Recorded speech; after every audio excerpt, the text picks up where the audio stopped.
তো simple division যখন আমরা করি তাহলে আগের পাতায় ডিভিশনটা করলি নাকি? কোথায় গেল? এই যে x-2 দিয়ে এটাকে x-2 দিয়ে 2x³ মাইনাস যা হোক লিখে 5x² প্লাস 4x মাইনাস 7। তো এটাকে ডিভাইড করে কি বেরাচ্ছে? 2x² 2x³ মাইনাস 4x², তো এটা প্লাস হয়ে গেল, তাহলে মাইনাস x² প্লাস 4x। দিয়ে কিছুটা দিয়ে চাপা দিয়ে জন্য দে, ঠিক আছে। তারপরে প্লাস x দিবি, মাইনাস x দিবি, তাহলে মাইনাস x² প্লাস 2x, তাহলে মাইনাস হয়ে গেল, এটা প্লাস হয়ে গেল, কেটে যাবে, তাহলে এটা হবে 2x মাইনাস 7, তারপরে বেরাবে প্লাস 2, তো এখান থেকে হবে 2x মাইনাস 4 প্লাস হলো মাইনাস 3 বেরালো। তো রিমাইন্ডার বেরালো -3, আর কোশ্চেন বেরালো 2x² minus x plus 2। -3 remainder একটু মানে আমি ইন্টারপ্রিট করতে একটু অসুবিধা হয়ে যাবে। হ্যাঁ, -3 রিমাইন্ডার তো ওই জন্য ইন্টারপ্রিট করতে একটু অসুবিধা হয়ে যাবে। এখানে কিছু একটা প্লাস করে নিলে সুবিধা হতো, তাহলে এটা প্লাস করে নে, তাহলে প্লাস 11 রিমাইন্ডার হয়ে যাচ্ছে, ঠিক আছে। -3 তো করা যেত, কিন্তু তোরা বুঝতে পারতিস না, তো প্লাস 11 করে নে। এবার দেখ, আমি এমন একটা এক্সের ভ্যালু ধরবো ফর দিস অঙ্ক, আমি এমন একটা এক্সের ভ্যালু ধরবো, এক্স ভ্যালু কিছু একটা এমন ধর যাতে x-2টা 11 থেকে বেশি হয়। কম হলেও অসুবিধা ছিল না, কিন্তু আপাতত বোঝানোর জন্যে আমি এমন একটা এক্সের ভ্যালু ধরবো যাতে এটা বেশি হয়, যাতে x-2টা বেশি হয়। তাহলে x সমান 15 ধরলে, ঠিক আছে, একটু বড় হয়ে যাবে ক্যালকুলেশনগুলো, তাও ঠিক আছে। 15, x সমান 15 ধরলে, তাহলে এটা কত হয়ে যাবে? এটা x-2টা 13, হ্যাঁ, আর এইটা pxটা মানে ডিভিডেন্টটা কত হয়ে যাবে?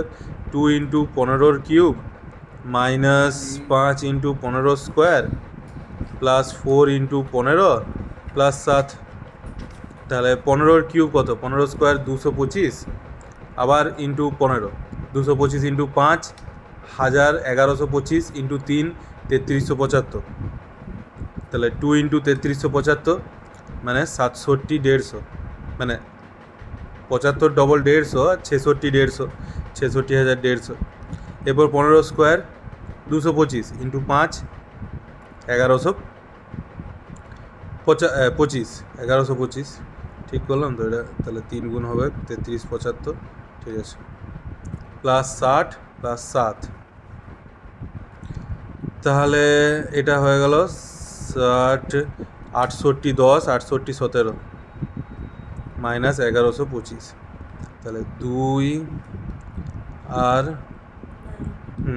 2 9, এটা 6 আর এটা 5, ঠিক আছে। তাহলে এটা হলো ডিভিডেন্ড, এটা হলো ডিভিডেন্ড। আমি কি করছি? একটা অ্যালজেব্রিক সামকে একটা অ্যারিথমেটিকের নর্মাল ভাগে আমি রূপান্তর করার চেষ্টা করছি। মাইনাসটা ঠিক আছে তো? 81 থেকে 12 চলে 69, আর এটা ঠিক আছে। তো এরপরে লে ভাগটা কর, তাহলে 13 দিয়ে ভাগ করবো কাকে? 5692কে। দেখ 11 বেরাবে শেষে, দেখে নে। তাহলে প্রথমে তো 4 দিয়ে 52, 4 9, 3 দিয়ে 39, 10 2, 7 দিয়ে 91, দেখলি? শুধু এটাই নয়, এটাও মিলবে। কোশ্চেনটা কী ছিল? 2x² মাইনাস x প্লাস 2, এখানে যদি x এর জায়গায় 15 পুট করি, তাহলে কত হলো? 2 × 225 মাইনাস 15 প্লাস 2, তাহলে এটা 450 মাইনাস 13 437, ম্যাচ হবে।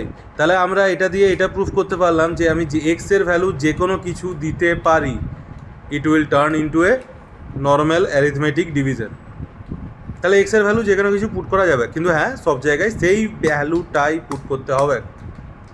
তাহলে কেন না আমি এক্সের ভ্যালু এমন একটা দিই যেটাতে ডিভিসারটা 0 হয়ে যায়।